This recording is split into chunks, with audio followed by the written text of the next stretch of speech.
बिस्मिल्लाहिर्रहमानिर्रहीम। Welcome to easy chemistry teach. मैं हूं मोहम्मद वसीम, आप लोगों की केमिस्ट्री टीचर।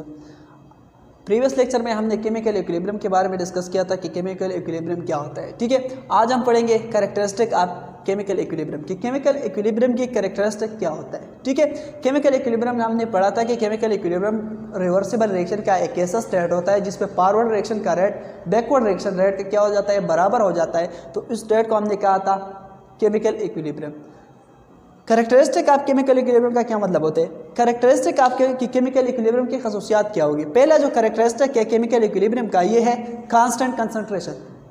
कांस्टेंट कंसंट्रेशन का क्या मतलब होता है। Equilibrium concentration of both reactant and product should be constant.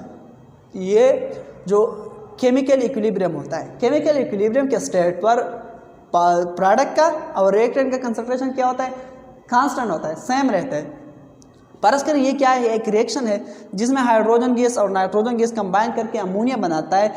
Equilibrium state पे जितना हाइड्रोजन और नाइट्रोजन है, जितना अमोनिया, ये क्या रहेगा, कांस्टेंट। जब तक इक्विलिब्रियम है तो ये दोनों क्या होगी, कांस्टेंट होगी। एक ही जितना कंसंट्रेशन है, जितना परस्पर, ये है मेरे पास एक कंटेनर में मैंने रखा है, ये 50 Dm3, क्या 50 Dm3 रखा है, इसको भी 50 रखा है, 50 Dm3। ठीक है, ये क्या है, ये भी है कोई 30 Dm3 है।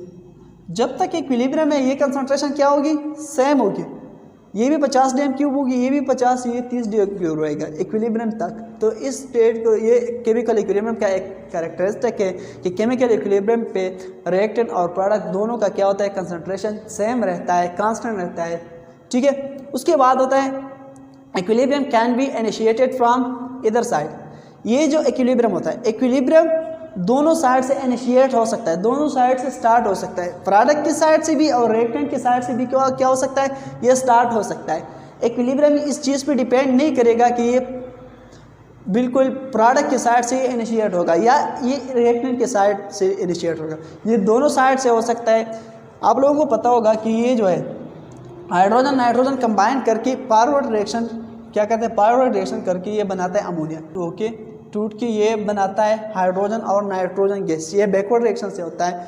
तो जो इक्विलिब्रियम होगा, इक्विलिब्रियम दोनों साइड से क्या हो सकता है, अटेंड हो सकता है। जब ये रिएक्शन का रेट, फॉरवर्ड रिएक्शन का रेट बराबर हो जाता है बैकवर्ड रिएक्शन के रेट को, तो इस चीज को हम इक्विलिब्रियम कहते हैं और ये दोनों साइड से हो सकता है। ठीक है, उसके बाद आता है can't be attend an open system. Equilibrium जो होता है ये आप ओपन सिस्टम में अटेंड नहीं कर सकते। इक्विलिब्रियम ओपन सिस्टम में अटेंड नहीं हो सकता। ओपन सिस्टम का क्या मतलब होता है, ओपन सिस्टम ऐसा सिस्टम होता है जहाँ पे उस सिस्टम और एनवायरनमेंट के दरमियान एनर्जी और मास का क्या हो सकता है, एक्सचेंज हो सकता है। तो इस चीज़ को हम कहते हैं ओपन सिस्टम। एक होता है क्लोज सिस्टम। क्लोज सिस्टम वो सिस्टम होता है जहाँ पे क्या होता है, एनवायरनमेंट के साथ इसका एक्सचेंज, मास और एनर्जी का एक्सचेंज नहीं होता, तो इस सिस्टम को हम क्लोज कहते हैं। लेकिन जो ओपन सिस्टम होता है, ओपन सिस्टम में मास और ये एनर्जी का एक्सचेंज होता है और इक्विलिब्रियम इस पर अटेंड नहीं हो सकता। किस तरह नहीं हो सकता, ये रिएक्शन समझाता हूँ कि हाइड्रोजन नाइट्रोजन मिलकर क्या बनाता है, अमोनिया बनाता है।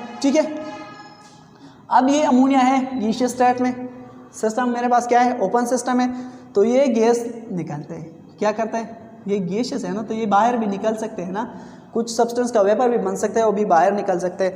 आप लोगों को होगा कि ये जो फॉरवर्ड रिएक्शन है ये डिपेंड करता है किस चीज़ पे, हाइड्रोजन और नाइट्रोजन के कंसंट्रेशन पे। ये जो होता है ये बैकवर्ड रिएक्शन का रेट डिपेंड करता है अमोनिया पे। अब अगर इसमें से थोड़े भी बाहर निकला ना, तो इसका कंसंट्रेशन क्या हो जाता है, कम हो जाता है। जब कंसंट्रेशन कम हो जाता है तो इक्विलिब्रियम क्या होता है, डिस्टर्ब हो जाता है। तो इक्विलिब्रियम को आप ओपन सिस्टम में अटेंड नहीं कर, ओपन सिस्टम में इक्विलिब्रियम अटेंड नहीं हो सकता। ठीक है, उसके बाद आता है catalyst can't affect equilibrium. Catalyst आप जानते होंगे कैटलिस्ट क्या होता है। कैटलिस्ट एक ऐसा सब्सटेंस होता है जो क्या करता है, किसी केमिकल रिएक्शन को स्पीड अप करता है। केमिकल रिएक्शन को स्पीड अप करते हैं विदाउट यूजिंग, यूजेस के बगैर उस केमिकल रिएक्शन को स्पीड अप करता है। तो इस चीज़ को हम कहते हैं कैटलिस्ट। और इस रिएक्शन में यूज होता है आयरन। क्या होता है, iron. Iron as a catalyst use होता है। लेकिन ये कहता है कि कैटलिस्ट कांट इफेक्ट इक्विलिब्रियम, ये इक्विलिब्रियम को इफेक्ट नहीं करता, इक्विलिब्रियम पे कोई असर नहीं करता। किस तरह नहीं करता, आप लोगों को पता होता है कि इक्विलिब्रियम जो होता है, इक्विलिब्रियम में फॉरवर्ड डायरेक्शन और बैकवर्ड डायरेक्शन रेट बराबर होता है।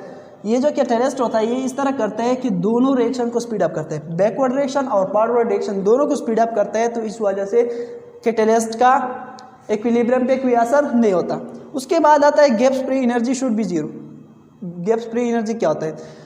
इक्विलिब्रियम स्टेट पे गैप फ्री एनर्जी जीरो की बराबर होगी। और ये गैप्स फ्री एनर्जी क्या होता है? Total energy change of system. Total energy change क्या होता है?